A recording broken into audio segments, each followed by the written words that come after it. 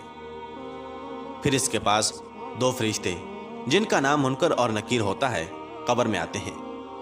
وہ آ کر پوچھتے ہیں، تیرا رب کون ہے؟ تیرا دین کیا ہے؟ تیرا نبی کون ہے؟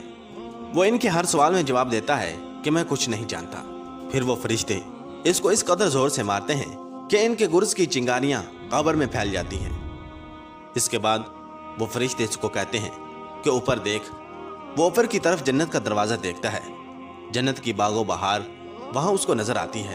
فرشتے اس نافرمان سے کہتے ہیں کہ اے اللہ تبارک و تعالیٰ کے دشمن اور نافرمان، اگر دنیا میں تو اللہ تبارک و تعالیٰ کی اطاعت اور فرمانبرداری کرتا تو یہ تیرا ٹھکانہ ہوتا۔